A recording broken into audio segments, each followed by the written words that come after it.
अगर मैं आपसे ये कहूँ कि मैकडॉनल्ड्स हैमबर्गर और फ्रेंचाइज के बिजनेस में नहीं बल्कि रियल एस्टेट के बिजनेस में है तो आपको कैसा लगेगा? जो लोग मैकडॉनल्ड्स को जानते हैं या मैकडॉनल्ड्स का नाम सुना उनको बड़ा अजीब लगेगा कि ये आप क्या बोल रहे हैं, ऐसा तो बिल्कुल नहीं है। लेकिन देखिए बिल्कुल ऐसा ही है जैसा मैं आपसे कह रहा हूँ, क्योंकि जब मैंने भी पहली बार ये पढ़ा, पूरी स्टडी करी, तो मुझे भी बड़ा अजीब लगा था। तो आइए मैं थोड़ा सा इसको डीप आपको समझाऊंगा तो आपको धीरे धीरे चीज़ें समझ में आएगी। अभी जो मैकडॉनल्ड्स का हेडक्वार्टर है वो शिकागो यूएस में है और 2021 के आंकड़ों के अनुसार तकरीबन 40,000 से ज़्यादा आउटलेट मैकडॉनल्ड्स के पूरी दुनिया के अंदर मौजूद है। और आपको जानकर ताज्जुब होगा कि 119 कंट्रीज के अंदर आज की डेट में मैकडॉनल्ड्स अपना बिजनेस रन कर रहा है और अपने आउटलेट्स चला रहा है। इतना बड़ा फ्रेंचाइज मॉडल और इतना बड़ा बिजनेस खड़ा करने के पीछे किस तरीके की सोच है, किस तरीके की आईडी है, किस तरीके की चीज़ें करी गई, फ्रेंचाइज मॉडल क्या होता है उसके बारे में आपको बताऊंगा इसमें, है ना। तो सबसे पहले थोड़ा सा पीछे की तरफ चलते हैं और मैकडॉनल्ड्स का इतिहास जानने की कोशिश करते हैं। दो भाई रिचर्ड और मॉरिस मैकडॉनल्ड्स, इन दोनों सिबलिंग्स ने इस बिजनेस को शुरू करा था, इस आइडिया को लेकर आए थे और सबसे पहले उन्होंने इस बिजनेस की शुरुआत कैलिफोर्निया से करी थी। धीरे धीरे उन्होंने इसको बढ़ाने की कोशिश करी, कई सारे रेस्टोरेंट बढ़ाए और ऐसे में एक बार रेकरोक को जानने का मौका मिला उन दोनों भाइयों के बारे में और मैकडॉनल्ड्स के बारे में। जब रेकरोक ने मैकडॉनल्ड्स को समझा कि यार ये फास्ट फूड की सर्विस किस तरीके से चलती है और कैसे कोई व्यक्ति इतने कम समय में लोगों को खाना डिलीवर कर रहा है या खाने के पैकेट्स पहुंचा रहा था, इतनी सारी क्यूरियोसिटी आई कि रेकरोक ने जानने की कोशिश करी कि आखिर में ये दोनों भाई किस तरीके से बिजनेस को रन करते हैं। जब रेकरोक ने बिजनेस के बारे में जानने को शुरू किया, मैकडॉनल्ड्स के बारे में जाना, उसकी कार्य प्रणाली समझने की कोशिश करी, तो उन्होंने कहा कि वो भी अपने शहर में एक आउटलेट खोलना चाहते हैं। और मैकडॉनल्ड्स का नोवा आउटलेट जो खोला गया था वो रेकरोक ने खोला था। एक समय के बाद रेकरोक और दोनों भाई जो रिचर्ड और मॉरिस, उनके विचार मैच नहीं करे, उनके थॉट्स प्रोसेस अलग अलग थी, तो कुछ अनबन होना शुरू हुई और रेकरोक ने बहुत बड़ी कीमत देकर मैकडॉनल्ड्स के सारे अधिकार खरीद लिए। जब सारे अधिकार मैकडॉनल्ड्स के रेकरोक के पास आए तो उन्होंने इस बिजनेस को बढ़ाने के लिए, क्योंकि उनके अंदर बिजनेस का कीड़ा था, एक क्रिएटिविटी थी, उन्होंने इस बिजनेस को बढ़ाने का डिसीजन किया और उन्होंने बिजनेस बढ़ाने के लिए 3 प्रिंसिपल्स रखे कि इन 3 प्रिंसिपल्स के ऊपर हम इसको खड़ा करेंगे, इसको बनाएंगे और इसको चलाएंगे। सबसे पहला जो उनका नियम था वो था लगातार निरंतर बेहतरीन स्वाद। मतलब जब भी मैकडॉनल्ड्स पर कोई कुछ खाएगा उसको एक जैसा स्वाद आना चाहिए, उसको हमेशा अच्छा फील होना चाहिए, उसे अच्छा टेस्ट मिलना चाहिए। दूसरा उनका ये था कि स्वच्छ और स्वस्थ वातावरण होना चाहिए, एक एनवायरनमेंट, अच्छा एनवायरनमेंट लोगों को देना है जहां पर वो अच्छी तरह से बैठकर एक अच्छे माहौल में खा सके।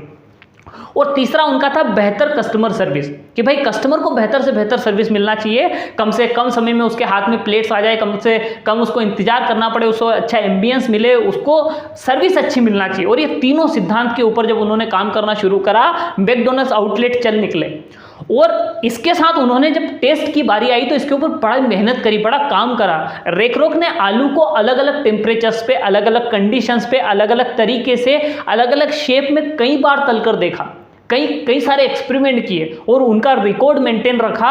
और जब उन्हें एक सही टेम्परेचर पर सही स्वाद मिला तो उन्होंने उस पूरे फॉर्मूले को लिख लिया कि ये किस फॉर्मूले से वो टेस्ट आया है, या उन्होंने किस टेम्परेचर पे आलू को कितना उबाला, कितनी देर तक पकाया, कितनी देर तक उन्होंने उसे टेम्परेचर पे रखा तो किस तरीके का स्वाद बिल्ड हुआ, इसका पूरा रिकॉर्ड, पूरा ब्यौरा उन्होंने रखा। और यही कारण है कि मैकडॉनल्ड्स लगातार एक जैसा स्वाद मेंटेन कर पाता है। जब उन्हें ये बात समझ में आई कि यार अगर इन 3 सिद्धांतों से एक आउटलेट चलाया जा सकता है तो कई सारे आउटलेट्स चलाए जा सकते हैं। और रेकरोक ने डिसाइड करा कि कई सारे आउटलेट्स खोला जाए। लेकिन धीरे धीरे देखा, क्योंकि देखिए हर काम के, हर चीज़ों के अपने चैलेंजेस होते हैं। एक आदमी के पास समय की सीमा होती है, 24 घंटे ही होते हैं। अब 24 घंटे में कितने आउटलेट्स चला सकते थे? रेकरोक कई सारे आउटलेट्स रन नहीं करते थे और अगर वो अपने आउटलेट्स पे लोगों को सुपुर्द छोड़ दे तो उन्हें ऐसा लगता था कि शायद वो ग्रो नहीं करेंगे। क्योंकि एक चीज़ समझने की कोशिश करिए, और शायद रेकरोक इस बात को जानते थे कि नौकर कितना भी करो तो नौकर की तरह ही काम करेगा, उसकी मेंटेलिटी मालिक वाली बनाने के पीछे नहीं हो पाएगी, क्योंकि वो नौकर है, उसकी मेंटेलिटी वही रहेगी। और ये बात परेशान कर रही थी रेकरोक को। तो रेकरोक के दिमाग में आइडिया आया और वहां से शुरू हुआ फ्रेंचाइज मॉडल, कि अगर किसी और को मैकडॉनल्ड्स का मालिकाना हक दे दिया जाए तो वो मालिक की तरह काम करेगा और रेकरोक को पैसा आएगा। जब रेकरोक के दिमाग में आइडिया आया तो उन्होंने अपने कुछ रिश्तेदार, कुछ अपने दोस्त, अपने कलीग्स इकट्ठे करे और उनके सामने प्रपोजल दे मारा कि भाई देख, ये कंडीशन है कि मैं तुमको सारे फॉर्मूले सिखाऊंगा, बिजनेस करने का तरीका बताऊंगा, सारे आइडिया शेयर करूंगा, सब कुछ तुम्हें रेडी मिलेगा, बस तुम्हें पैसा लगाना है, आउटलेट चलाना है। और 98 इक्वल 2%, है ना, 98:2 का उन्हें रेशियो में उन्होंने प्रपोजल रख दिया कि भैया 98% तुम्हारा होगा, 2% की रॉयल्टी मैं लूंगा। लेकिन लोगों ने कई सारे सवाल खड़े करे कि यार कैसा पागल आदमी है, कौन अपने बिजनेस आइडिया शेयर करता है, कौन अपने बिजनेस के सीक्रेट लोगों के साथ बांटता है, शायद ये चीज काम नहीं करेगी। और ढेर सारे सवाल लोगों के पास थे, लेकिन उनमें से उनकी एक रिलेटिव नेंसी निकल कर आई, जो तैयार हो गई कि हाँ मैं रेडी हूं, मैं कुछ इस आउटलेट को चलाऊंगी। और पहला आउटलेट नेंसी का खोला गया रेकरोक ने, और वो चल निकला। जब लोगों ने देखा कि यार ये आउटलेट चल रहा है, नेंसी पैसे कमा रही है, लगातार ग्रोथ हो रही है, तो फिर ढेर लोग आने लगे और कई सारे आउटलेट खुलने लगे। ये कहा जाता है कि 1984 में जब रेकरोक इस दुनिया से गए, तब 8000 से ज़्यादा मैकडॉनल्ड्स के आउटलेट रन हो रहे थे, इतने आउटलेट्स चल रहे थे। इतना बड़ा बिजनेस किसी आदमी ने क्रिएट करा कुछ छोटी सी थिंग के पीछे, किस छोटी सी थॉट के पीछे, और लगातार काम करने के पीछे। तो ये रेकरोक मैकडॉनल्ड्स को किस तरह पूरी दुनिया में फैला दिया।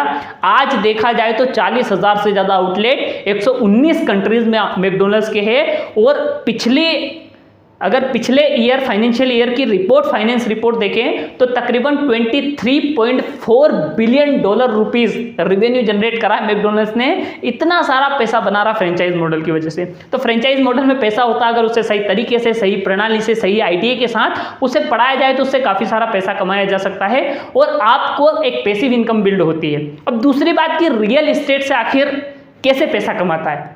आपको लगेगा कि यार मैकडॉनल्ड्स हैमबर्गर बेचता है, फ्रेंच फ्राइज बड़े फेमस है मैकडॉनल्ड्स के, अक्सर लोग खाते हैं, और ऐसे कई सारे प्रोडक्ट सर्व करता है, लेकिन रियल एस्टेट से कैसे पैसा कमाता है। देखिए मैकडॉनल्ड्स को जब ये समझ आने लगा कि यार लगातार उसके आउटलेट्स बढ़ रहे हैं, लगातार बिजनेस बढ़ रहा है, तो मैकडॉनल्ड्स ने क्या करा कि दुनिया की बेहतरीन लोकेशंस परचेस करना शुरू करी और दुनिया की बेहतरीन लोकेशंस अपने पास रख ली। जब किसी को फ्रेंचाइज मॉडल शुरू करना होता था तो वो उन लोगों को वो लोकेशन प्रोवाइड करवाते थे और बदले में वहाँ का जो किराया है वो फ्रेंचाइज को पे करना होता था, और जिसकी वजह से एक मोटा पैसा लगातार पूरे जीवन के लिए मैकडॉनल्ड्स को मिलता था। और मैकडॉनल्ड्स यही करने लगा, क्योंकि जब कोई फ्रेंचाइज खुलता है तो उसके पास एक बहुत बड़ी लोकेशन या अच्छी लोकेशन को पैसा पे करने जितना पैसा नहीं होता। क्योंकि भाई मान लो मैं चाहूँ कि यार मैं मैकडॉनल्ड्स की फ्रेंचाइज, लेकिन मेरे पास शायद इतना पैसा नहीं होगा कि मैं किसी बड़ी और बेहतर लोकेशन को खरीद सकूँ। मैकडॉनल्ड्स उन्हें खरीद लेता है और उनको दे देता है रेंट पे, जिसका रेंट आजीवन फ्रेंचाइज को चुकाना पड़ता है। और यही रहा कि जब लॉकडाउन्स में बड़े बड़े बिजनेस तबाह हो रहे थे, कई लोग नुकसान में जा रहे थे, उस समय भी मैकडॉनल्ड्स फायदे में रहा, क्योंकि मैकडॉनल्ड्स का हैमबर्गर नहीं बिक रहा था, मैकडॉनल्ड्स अपनी फ्रेंच फ्राइज नहीं बेच रहा था, लेकिन उस समय भी अपनी रेंटल इनकम लगातार मैकडॉनल्ड्स को आ रही थी। और यही कारण है कि मैकडॉनल्ड्स रियल एस्टेट से बहुत बड़ा पैसा कमाता है। तो रियल एस्टेट से भी बहुत बड़ा पैसा आता है मैकडॉनल्ड्स को।